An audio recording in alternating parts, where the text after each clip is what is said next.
வெண்முரசு. வெண்முகில் நகரம் 59. பகுதி 12.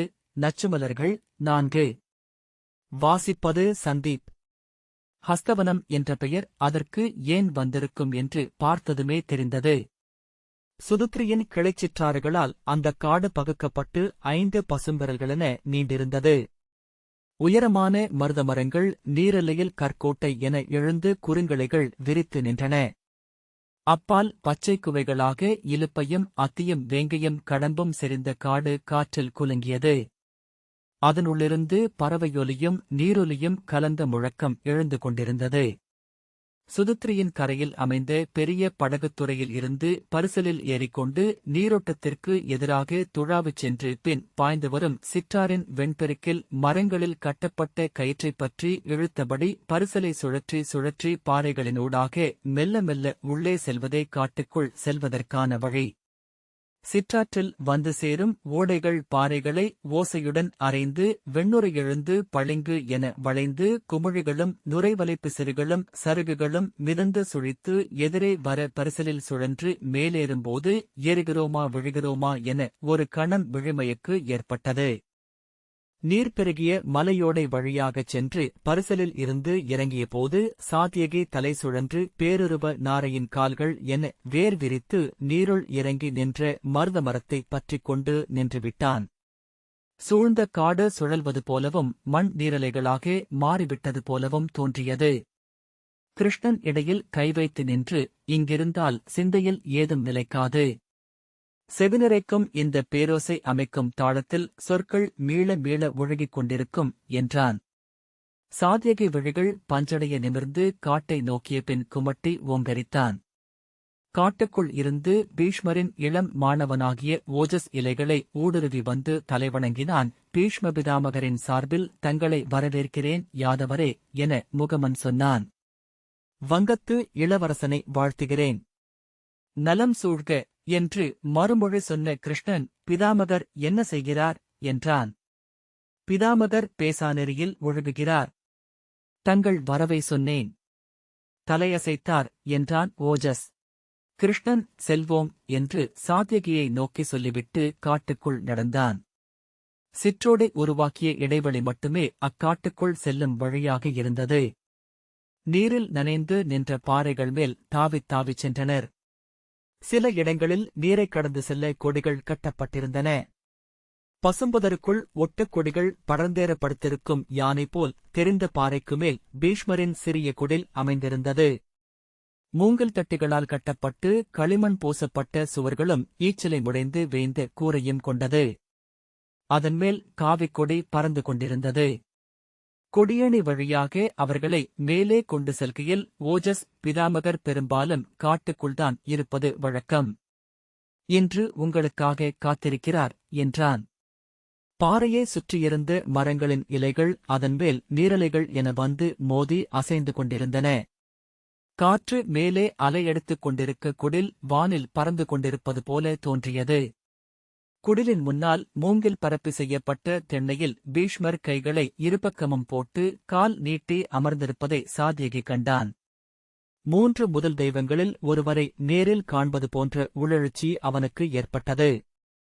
இளமையில் மீள மீள கேட்டு மயங்கிய கதைகளில் வாழும் மீமானுடன் விழிகள் அவரை பார்ப்பதை உள்ளம் ஏற்காதது போன்ற தத்தளிப்புடன் அவன் கால் தடுமாறினான். பீஷ்மர் மிக மெலிந்திருந்தமையால் அவரது உயரமான உடல் மேலும் நீண்டு தெரிந்தது. கால்களும் கைகளும் உடலில் இருந்து ஒழுகி ஓடியவை என தோன்றின. வெண்தாடி நீண்டு மார்பில் விழுந்திருக்க நரைத்த குழல் கற்றைகள் தோளில் ஒழுகி முதுகில் இழைந்தன. அவர்களின் காலடியோசை கேட்டும் அவர் திரும்பிப் பார்க்கவில்லை.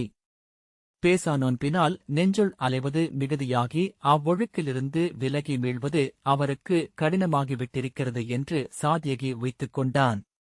ஓசையற்ற காலடிகள் வைத்து அவர் அருகே சென்று நின்ற கிருஷ்ணன் குனிந்து நிலம் தொட்டு வணங்கி, பிதாமகர் முன் 8 ஐம்புலன்களும் சித்தமும் ஆன்மாவும் பணிய வணங்குகிறேன் என்றான். அவருடைய தோளில் தொடங்கி மலையோடை என இறங்கி கைகளை அடைந்து கிளைகளாகப் பிரிந்த நீல நரம்பு அசைந்தது. வெண்ணிறக் கல் போல நரைத்திருந்த விழிகள் அவனை வியந்தவை என பொருள்கொள்ளாத ஒன்றென நோக்கின. கரித்துண்டு பற்றிக் கொள்வது போல மெல்ல நுனிகனன்று பின் எரிந்து அவரது விழிகள் நோக்கு கொண்டன. மூச்சின் ஒலியுடன் அசைந்து அமர்ந்து வலக்கையை நீட்டி அவன் தலையைத் தொட்டு வாழ்த்தினார். அவரை வணங்கும்போது சாத்யகி உடலெங்கும் மெல்லிய நடுக்கமாக பரவிய அகழ்ச்சியை உணர்ந்தான். அவரது கை அவன் தலையைத் தொட்டபோது விழிநீர் துளிர்த்து கைவிரல்கள் குளிர்ந்தன. கிருஷ்ணன் அவர் காலடியில் மூங்கிலில் அமர்ந்தான். சாத்யகி பின்னால் தூண் சாய்ந்து நின்றான். கிருஷ்ணன் பணிந்த குரலில், அஸ்தினபுரியின் செய்திகளை அறிந்திருப்பீர்கள் என நினைக்கிறேன் என்றான். அவர் இல்லை என விழியசைத்தார். பாண்டவர்கள் பாஞ்சாலன் மகளை மணம் கொண்டு அங்கேயே தங்கியிருக்கிறார்கள். நிலமின்மை மெல்ல மெல்ல குலமின்மையென பொருள் கொள்ளத் தொடங்குவதைக் கண்டு என்னை திருதராஷ்டிர மாமன்னரிடம் தூதன அனுப்பினர் என கிருஷ்ணன் சொல்லத் தொடங்கினான். பிரிந்து பிரிந்து பரவம் உள்விழைவு நிலத்திற்குள் குடிகொள்கிறதா என ஐயம் கொண்டிருக்கிறேன் பிதாமகரே. முழுமை கொண்டு திரண்டிருக்கும் நிலம் ஒவ்வொரு நாளும் தன்னை பகுத்துக் கொள்கிறது. எழுந்து நின்று வரலாற்றை நோக்கினால் ஏரியின் அடிச்சேற்றுப் பரப்பு உலர்ந்து வெடிப்பதைப் போல நிலம் பிரிந்து கொண்டே செல்வதையே காண முடிகிறது. மானுடர் அதன் கருவிகள் மட்டுமே. அஸ்தினபுரி மட்டுமல்ல, பாரத வருஷமே பிரிந்து சிதறுவதை எவராலும் தடுக்க முடியாது. ஏனென்றால் புவியின் இயக்கத்திலேயே அதற்கான தேவை ஒன்று உள்ளது. பிரிவதனூடாகவே அது மேலும் திறம்படச் செயல்பட முடியுமென அது அறிந்திருக்கிறது. பாரத வருஷம் பிரிவுபடும் பிதாமகரே. ஆனால் அப்பிரிவுகளுக்குள் ஓர் உயிரிணைவு இருக்குமென்றால் அப்படி பிரிந்திருப்பதே அதன் ஆற்றலாக அமைய முடியும். வேட்டையாடும் சிறுத்தையின் உடற்கட்டங்கள் போல இங்குள்ள நாடுகள் இணைந்து இயங்க முடியும். ஒருநாள் இப்புவியே அப்படி வெளிப்பிரிந்தும் உள்ளிணைந்தும் செயல்பட முடியும். கிருஷ்ணன் சொன்னான். நாணியற்றும் பணி என்பது அதுவே. இப்பேரியக்கத்தின் விசைக்கு எதிராக ஏதும் செய்யலாகாது என எண்ணுகிறேன். இந்நாடுகள் என்பவை இந்த மதகளின் மேல் படிந்த மண்திற்றல் மட்டுமே. மானுடம் அதன் மேல் வாழும் சிற்றியர்கள். அதை நாம் செலுத்த முடியாது. அதனுடன் இணைந்து வாழ முடியும். அவன் சொல்லி முடிப்பதுவரை பீஷ்மர் விழிகள் பாதி மூடியிருக்க கேட்டுக்கொண்டு அசையாமல் இருந்தார். பின்பு நிமிர்ந்து இடக்கையால் தாடியை நீவியபடி வலக்கையை தூக்கி வாழ்த்து சொன்னார். எழப்போகிறவர் என அவர் அசைய கிருஷ்ணன், அஸ்தினபுரியை இரண்டாக ஆக்கியமை எனக்கும் துயரமளிக்கிறது பிதாமகரே. யயாதியால் உருவாக்கப்பட்டு ஹஸ்தியாலும் குருவாலும் வளர்க்கப்பட்ட தொல்குடி அதன் பிதாமகராகிய தங்கள் விழிநோக்கவே பிளவுபட நான் நிமித்தமாக ஆகிவிட்டேன். ஆனால் வேறு வழியில்லை. இதன் வழியாக குடியுரிமை காக்கப்படுமென்றே நினைக்கிறேன் என்றான். அச்சொற்களுக்கு எப்பொருளும் இல்லை என சாத்யகி எண்ணினான். மிகத் தேர்ந்த பொதுவான சொற்களால் அனைத்தையும் அவன் ஏற்கனவே சொல்லிவிட்டிருந்தான். அவர் தன் வாழ்த்தை தெரிவித்தும் விட்டார். விடைபெற்று மீள்வதொன்றே செய்யக்கூடுவது. கிருஷ்ணன் இலக்காக்குவதென்ன என்று அவனுக்குத் தெரியவில்லை. ஆனால் அணையானிருப்பென விடாய் நிறைந்த உள்ளத்துடன் சகுனி அங்கிருக்கிறார். உடன்பிறந்தார் தங்களுக்குள் ஒருமை கொண்டமைய அவர் ஒருபோதும் ஒப்பமாட்டார். மறுபக்கம் அத்தையின் விழைவும் நிறைவடையப் போவதில்லை. அனைத்துக்கும் மேலாக துருபதன் மகள். அவள் கொல்வேல் கொற்றவை என குருதி விதைத்துச் செல்பவள். பீஷ்மரின் விழிகளில் எந்த மாறுதலும் தெரியவில்லை. சொல்லி முடி என்ற சொல்லே அவற்றில் துளித்திருந்தது. இறுதியாக என்னை அமைதியிழக்கச் செய்தது நான் திருதராஷ்டிர மாமன்னரிடம் கண்ட மாற்றம். பிதாமகரே, பால் மோரென மாறத் தொடங்கும் முதற்கணம் எது என்று அஸ்வினி தேவர்கள் மட்டுமே அறிவர் என்று யாதவர் சொல்வதுண்டு. முதல் மணம் எழுவதை இல்லத்தரசி அறிவாள். நான் அந்த முதல் மணத்தை அறிந்துவிட்டேன். உண்மையில் அவரும் இன்னும் அதை அறியவில்லை. ஆனால் நதி திசை மாறிவிட்டது. பெருகப் பெருக விலகிச் செல்லும் விசை அது. பீஷ்மரின் விழிகளில் எதுவும் தெரியவில்லை என சாத்யகி கண்டான்.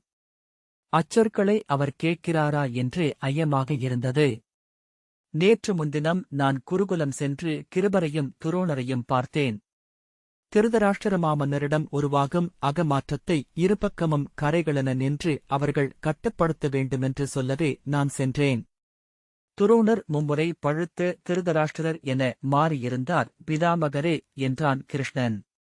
அவர் என்னிடம் அஸ்வத்தாமனைப் பற்றி மட்டுமே பேச விரும்பினார். நான் அவரை மீள மீள அஸ்தின்புரியைப் பற்றிய பேச்சுக்கு இழுத்தேன். அவர் நீர் தேடும் விடாய் கொண்ட கன்று என என்னை தன் முழுவிசையாலும் இழுத்துச் சென்றார். சலித்துப் போய் மீண்டேன். காம்பிலியத்தை தாக்கித் தோற்று மீண்ட அஸ்வத்தாமன் இரவு பகலாக குடித்துக் கொண்டிருக்கிறார். தன்னிறைவு என்பதே அரிதாகிவிட்டது. அவரது உடல் பழுத்துவிட்டது. உள்ளம் இருளில் புதைந்துவிட்டது என கிருஷ்ணன் தொடர்ந்தான். ஆனால் துரோணர் காம்பிலியத்தை அஸ்வத்தாமன் பெரும்பாலும் வென்றுவிட்டதாகவும் கர்ணனும் துரியோதனனும் செய்த பிழையால் அவர் பின்வாங்க நேரிட்டதாகவும் என்னிடம் நிறுவ முயன்றார். அனைத்து அரச பொறுப்புகளிலும் இருந்து விலகி தன் மைந்தன் கடுந்தவம் செய்வதாகவும் விரைவிலேயே காம்பிலியத்தை தன்னந்தனியாக தாக்கி வெல்லவிருப்பதாகவும் சொன்னார். படைக்கருவிகளில் களிம்பு படியும் விதத்தை நெடுநாட்களாக கூர்ந்து நோக்கி வருகிறேன் பிதாமகரே என்றான் கிருஷ்ணன். அவற்றின் ஆணி பொருத்தில்தான் முதலில் களிம்பு செருகின்றது. அவ்வாறு முதலில் அவற்றை அசைவில்லாமலாக்குகிறது. அசைவின்மை களிம்பின் பரவலை மேலும் விரைவு கொள்ளச் செய்கிறது. மானுட உள்ளங்களில் பாசம் படிவதும் அவ்வண்ணமே. பீஷ்மர் மிக மிக விலகிச் சென்று விட்டார் என அவரது விழிகளைக் கண்டு சாத்யகி அறிந்தான். ஆயினும் ஏன் கிருஷ்ணன் தொடர்ந்து சொல்லிக் கொண்டிருக்கிறான் என்று அவன் உள்ளம் வியந்தது. கிருபர் போர்க்கருவிகளை அன்றி எதையும் அறியாதவராக மாறிவிட்டிருக்கிறார். மானுட உள்ளம் எந்தக் கொலைக்கருவியிலும் முழுமையாக ஒன்றலாகாது பிதாமகரே. ஏனென்றால் அவற்றை முதலில் அறியாப் பெருவழியிலிருந்து கண்டடைந்து திரட்டி எடுத்தவன் உச்சகட்ட கொலை மனநிலையில் இருந்திருப்பான். பின்னர் அந்தக் கருவியை மேம்படுத்திய ஒவ்வொருவரும் அது செய்ய வேண்டிய கொலையைக் குறித்தே அகங்குவித்திருப்பார்கள். அதை கையிலெடுக்கையில் அந்த கொலை விழைவின் உச்சத்தை நாமும் சென்றடைகிறோம். அது அந்த அகநிலையின் பருவடிவம். விழித்தொட்டு கைத்தொட்டு அதை மட்டுமே அது தொடர்புறுத்துகிறது. படைக்கலம் பயில்பவன் அக்கருவியைக் கொண்டே தன் உணவை வெல்ல வேண்டும். மண்ணைக் கிழ வேண்டும். விளையாட வேண்டும். தன் உடலை சொரிந்து கொள்ளவும் அவன் அதையே கையாள வேண்டும். அப்போதுதான் அது கொலை எனும் பொருளை இழக்கிறது. தன் கருவியை இழிவுபடுத்தாதவன் அதை வெல்ல முடியாது என்றான் கிருஷ்ணன். கருவியை அடிமையாக்கியவனே திரள் வீரன். படைக்கலப் பயிற்சியாளராகிய கிருபர் கருவிகளை வழிபட்டார். அவை தெய்வங்களெனப் பெருகி அவரை அள்ளி தம்மிடையில் வைத்திருக்கின்றன. இன்று பாரத வருஷத்தில் கொலைக்கென காத்திருப்பவர் அவரே. எவர் இறந்தாலும் அவருக்கு அது பொருட்டல்ல. நான் உடன்பிறந்தாரிடையே போர் தவிர்க்கப்பட வேண்டுமென பேசிக் கொண்டிருந்தபோது இயல்பாக அவர் போர் நிகழ்ந்து முடிவு எட்டப்படுவதே சிறந்தது என்றார். மேற்கொண்டு சொல் இன்றி நான் வணங்கி எழுந்து கொண்டேன் என்று கிருஷ்ணன் சொன்னான். சாத்யகி அவன் சம்படையிடம் ஒருதலையாக பேசிக் கொண்டிருந்ததை நினைவு கூர்ந்தான். கிருஷ்ணன் தங்களை நான் சந்திக்க வந்தது அஸ்தினபுரியில் குருது சிந்தப்படாமல் காக்கும் வல்லமை தங்களுக்குண்டு என்பதனாலேயே என்றான். அது பிதாமகர் என்னும் முறையில் தங்கள் கடமை. இன்றுவரை அஸ்தினபுரியை இணைக்கும் மையமாக தாங்களே இருந்துள்ளீர்கள். தாங்கள் அமைதி கொள்ளும்போது அந்நகர் கொந்தளிக்கத் தொடங்கிவிடுகிறது.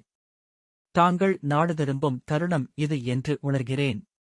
அதைச் சொல்லவும் தான் நான் வந்தேன். பீஷ்மர் அவனை சில கணங்கள் பொருளில்லா வெறிப்புடன் நோக்கிய பின் திரும்பி வானை சுட்டிக்காட்டினார்.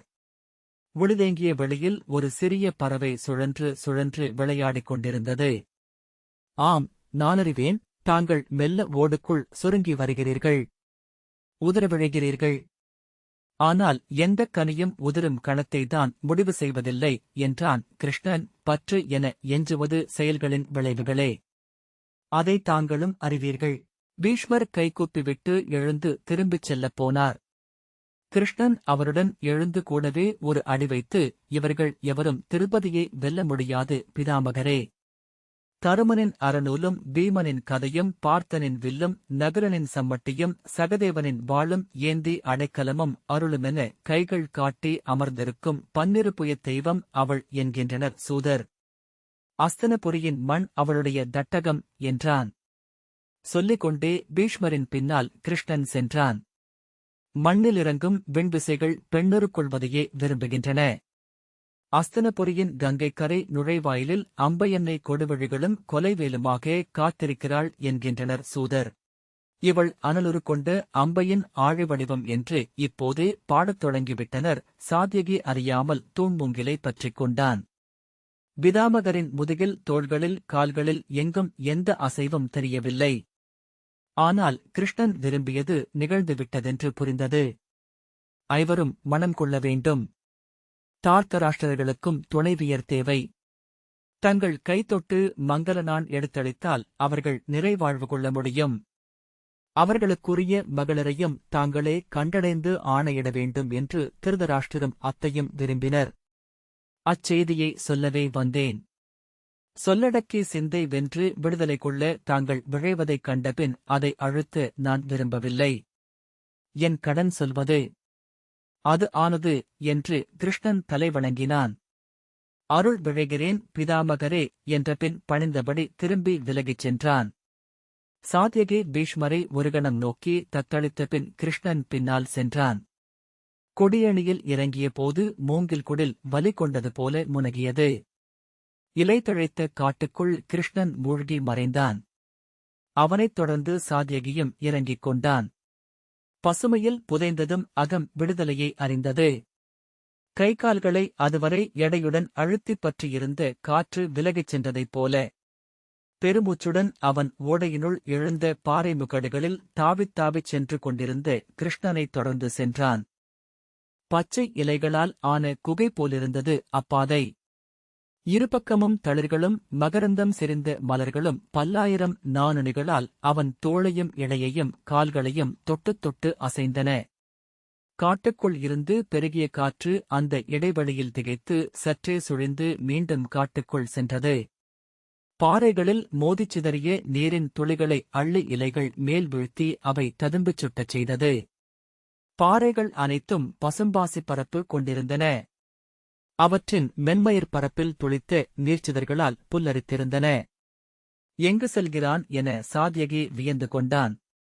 அவன் வந்த பணியனைத்தும் நிறைவடைந்துவிட்டன. இனி துவாரகைக்கு மீளலாம். அல்லது தருமனுக்கு முடிசூட்டி அழைத்துச் செல்வது அவன் இலக்காக இருக்கலாம். ஒவ்வொன்றிலும் வெற்றியை மட்டுமே அடைப்பவனின் உள்ளம் எத்தகையதாக இருக்கும்? அவன் வெற்றிகளில் மகிழவில்லை. அடைந்த மறுகணமே விலகிவிடுகிறான். இப்போது அஸ்தினபுரியோ பாண்டவகரவர்களோ மட்டுமல்ல, பீஷ்மரே கூட அவன் சிந்தையில் எஞ்சியிருக்க வழியில்லை. அங்கே என்னதான் இருக்கும்? ஒன்றுமே இருக்காது என்ற எண்ணத்தை சாத்யகி அடைந்தான். ஒரு எண்ணத்துளி கூட இல்லாமல் வெட்டவெளி நிறைந்திருக்கும். இன்மையின் நீல நிறம். எதையும் தொடாத ஒளி நீல நிறம் கொண்டுவிடும் போலும். ஓடை கரியடுக்கு கலம் போல அமைந்த பாறைகளின் நடுவே சிற்றருவியாக நுரை பெருகி சிதற்பரப்பி விழுந்து முயல் செவிகள் போல இலை குவித்து நின்ற நீர்ப்புதர்களுக்குள் மறைந்து மிக விலகி வேறு பாறையிடுக்குகளின் நடுவே இருந்து பல கிளைகளாக எழுந்து மீண்டும் இணைந்து வளைந்தது. அவ்வளைவு ஒரு சுனையென தேங்கிச் சுழிக்க அதில் சருகுகளும் நீர்நுரை பிசிறுகளும் வட்டமிட்டன. அவற்றுக்குமேல் சிறிய பூச்சிகள் நீர்த்திவலைகள் போல மெல்லிய ஒளிவிட்டபடி சுழன்றன. கிருஷ்ணன் அதனருகே சென்றதும் இடையில் கை வைத்து சற்று நேரம் நோக்கியபடி நின்றான். பின்னர் ஒரு பாறையில் மலரமைவென கால் கோட்டி அமர்ந்தான். சாத்யகி சற்று விலகி வேங்கை மரத்தின் வேர்களில் அமர்ந்தான். கிருஷ்ணன் கைகளை மடியில் வைத்து தலை நிமிர்ந்து முதுகு நேர் நிற்க அமர்ந்தான். விழிமூடி ஊழ்க்கத்தில் மூழ்கவிருக்கிறான் என சாத்யகி எண்ணினான். ஆனால் அவன் விழிகள் மலர்ந்திருந்தன. தன்முன் பறந்த சிற்றீர்களை நோக்கிக் கொண்டிருந்தான். அவற்றின் சுழற்சிக்கேற்ப அவன் விழிகள் அசைந்தன. காற்றில் தவழ்ந்திறங்கிய இலை ஒன்று மெல்ல வந்து நீர்ச்சுழியில் அமைந்தபோது அவன் அதை நோக்கி அது அலைக்கழிந்து துணிப்பொழியப்படுவது போல சுழன்று மறைந்த ஓடைப்பெருக்கில் சிக்கி விரைவு கொண்டு விழிமறைவது வரை நோக்கினான். விழி தூக்கி சிறுகுளிர சென்ற தட்டாரப்பூச்சி ஒன்றை நோக்கத் தொடங்கினான். என்னதான் பார்க்கிறான் என எண்ணியபடி சாத்யகி நோக்கியிருந்தான். ஒவ்வொன்றிலும் அவன் காணும் அந்த விந்தைதான் என்ன? அவன் முன் கலை நடமாக புதிராடலாக விரிந்து தன்னைக் காட்டுவதுதான் எது? இது அடர்காடு. தூய உயிரின் செறிவு. ஆனால் காமகுரோத மோகம் அலையடிக்கும் துவாரகையிலும் அதுவே அவன் முன் வந்து நிற்கிறது. அவன் விழிகளிலிருப்பது காமம். ஒவ்வொரு கணமும் பொங்கி பொங்கி புணர்ந்து கொண்டிருக்கும் பொன்றா பெருவிழைவு. எரிந்து எரிந்து தீராத கந்தகமலை. தன் வாலை தானுண்டு முடியாத காலப்பாம்பு. என்ன எண்ணிக்கொண்டிருக்கிறேன்? எத்தனை நேரம் ஆகியிருக்கும்? இந்தக் காட்டிலை குகைக்குள் காலமில்லை. பகலிரவுகளின் சுழற்சி காலமற்ற வெளியில் மடிந்து மடிந்து சென்று கொண்டிருக்கிறது. இங்கிருக்கையில் இறப்பில்லை, முதுமையில்லை. ஆனால் இப்படியே இங்கேயே இருக்க வேண்டும். ஏதுமின்றி, எச்சமின்றி. வாழ்வும் முதுமையும் இறப்பும் ஒன்றே. அவை அறிதல் என்பதன் 3 முகங்கள். அறிய ஏதுமில்லாத அமைதலில் அவை இல்லை. இங்கிருக்கும் வரை நான் காலத்தை அறிவதில்லை. காலம் என்னையும் அறிவதில்லை. ஆனால் இவ்வெண்ணங்கள் காலமல்லவா? இவற்றின் ஒன்றுமேல் ஒன்றென ஆகும் அடுக்கில் திகழ்வது காலமல்லவா? என் காலைச் சுற்றி பற்றி சுருண்டேறி சித்தத்தில் படர்ந்து கொடிவிரிப்பது காலம்தானே? ஆணிப் பொருத்துகளில்தான் காலம் வந்து படுகிறது. வாழ்வும் முதுமையும் இறப்புமான காலம். மலைப்பாம்பு போல கவிச்சுழற்றி இறுக்கி நொறுக்கி அசைவிழக்கச் செய்து பின் மெல்ல வாய்ந்திருக்கிறது. விழுங்கி நீண்டுதானும் அசைவற்று ஊழ்க்கத்திலாழ்கிறது. ஊழ்க்கத்தில் அமைந்திருக்கும் மலைப்பாம்பு விழிமூடுவதில்லை. அதன் விழிமணிகளில் ஓடிக்கொண்டிருக்கும் காட்சித் துளிகளுக்கு அப்பால் அதன் அகம் எதை நோக்கிக் கொண்டிருக்கிறது? உண்ணப்பட்டவை உள்ளே உழல்கின்றன. நெளிந்து உடைந்து மெல்ல தங்களை கரைத்துக் கொண்டிருக்கின்றன. மலைப்பாம்பின் அமைதி. பல்லாயிரம் பேர்களால் மண்ணை உறிஞ்சி உண்ணும் பெருங்காட்டின் குளிர் பரவியது அதன் உடல். மலைப்பாம்பு ஒரு காடு. காடு ஒரு மலைப்பாம்பு. இளநிலச் சிறகும் செம்பட்டு வாலும் கோதுமை மணி என மின்னிய சிற்றலகம் கொண்ட சின்னஞ்சிறு குருவி மரத்திலிருந்து தன்னைத்தானே தூக்கி வீசிக்கொண்டு நீர் நோக்கிப் பாய்ந்தது. கூர்வாள் முனையே கூர்வாளால் உரசியது போன்ற மெல்லிய ஒலியுடன். நீரைத் தொடாமல் சுழன்று மேலேறி காற்றில் அலைக்கழிந்து மீண்டது. மீண்டும் சுழன்றிறங்கி நீரை சிறுசிறையால் வருடி மேலெழுந்தது. அது தொட்டு உருவான நீர்வளையம் கரைந்து மறைய மீண்டும் வந்து தொட்டுச் சென்றது. மீண்டும் மீண்டும் ஒன்றையே செய்து கொண்டிருந்தது அது. அதைச் செய்வதற்கென்றே ஆக்கப்பட்டு அனுப்பப்பட்டது போல. கிருஷ்ணன் அதை முகம் மலர்ந்து நோக்கிக் கொண்டிருந்தான். இமைகள் துடிதுடிக்க பறக்கும் நீலவிழி. அதை விழிக்குத் துலங்காது நீர்ப்பெருக்கு ஒன்று அள்ளிச் சுழற்றி வீசிப்பிடித்து விளையாடிக் கொண்டிருந்தது. மறுகணம் அதை ஒரு பட்டச்சரடின் முனையில் கட்டி எவரோ சுழற்றி விளையாடுகிறார்கள் என்று தோன்றியது. என்ன ஒரு களியாட்டு! கட்டின்மை என்பதே அசைவுகளான கொண்டாட்டம். மலர்களுக்கு உயிரசைவு வருமென்றால் அவை பறக்கவே விழையும். சாத்யகி தன் எண்ணங்களின் அழகிய பொருளின்மையை நோக்கி புன்னகை செய்து கொண்டான். குருவி வீசப்பட்டது போல காட்டை நோக்கிச் சென்று அப்படியே பச்சை இருளில் மறைந்தது. கிருஷ்ணன் அது சென்ற வழியை சற்று நேரம் நோக்கிய பின் எழுந்து கொண்டு சாத்யகியை வெற்று வழிகளால் பார்த்துவிட்டு திரும்பி நடந்தான். மீண்டும் காட்டினூடாக பாறைகள் மேல் தாவித் தாவிச் சென்றனர். காட்டின் ஒளி மாறுபட்டிருப்பதை சாத்யகி கண்டான். நீர் இன்னும் சற்று கருமை கொண்டிருந்தது. இலை நுனிகளில் இருந்த வெண்சுடர்கள் செம்மையையும் கலந்து கொண்டிருந்தன. நினைத்திருக்காமல் வந்த எண்ணமென ஒரு காற்று இலைத்தழைப்புகளை குலுங்கச் செய்தபடி கடந்து சென்றது. மீண்டும் குடிலருகே வந்தபோது ஓஜஸ் அவர்களுக்காக காத்திருந்தான். தங்களுக்கான குடில் ஒன்று அப்பால் பன்றிப்பாறை மேல் அமைக்கப்பட்டுள்ளது யாதவரே என்றான். நீராடி வந்தீர்களென்றால் உணவருந்தி ஓய்வெடுக்க ஆவன செய்கிறேன். கிருஷ்ணன் புன்னகையுடன் இந்தக் காட்டில் செய்வதெதுவும் ஓய்வே என்றான். ஓஜஸ் ஆம் என்றபின் தாங்கள் எப்போது கிளம்புகிறீர்கள்? பிதாமகருடன் அஸ்தினபுரிக்கே செல்ல எண்ணமுண்டா என்றான். கிருஷ்ணன் வியப்பின்றி பிதாமகர் எப்போது கிளம்புகிறார் என்றான். நாளை காலை இருள் வடியும்போது என்று ஓஜஸ் சொன்னான். அஸ்தின்புரியிலிருந்து சற்று முன்னர்தான் பறவை தூது வந்தது. இன்று காலை காந்தார அரசியரில் ஒருவரான சம்பனை விண்புகுந்துவிட்டார். முறைமைச் சடங்குகளுக்கு பிதாமகர் அங்கிருக்க வேண்டும். கிளம்புவதற்குரியனவற்றை செய்யும்படி சொன்னார். கிருஷ்ணன் நன்று என்றான். ஓஜஸ் தன் சொல்லடங்களை கலைத்துக் கொண்டு விட்டார். ஆகவே மீண்டும் இங்கு வரப்போவதில்லை என நினைக்கிறேன். நாங்களும் அவருடன் கிளம்புகிறோம் என்றான். நாங்கள் பாஞ்சால நகரை செல்ல விரும்புகிறோம். சுதுத்ரியை கடக்கும் வரை அவருடன் வருகிறோம் என்றான் கிருஷ்ணன். திரும்பி சாத்யகியிடம், நாளை காலையே நாமும் கிளம்பி விடுவோம் இளையோனே என்ற பின் புன்னகைத்தான். இந்த வாசிப்பை கேட்டதற்கு நன்றி.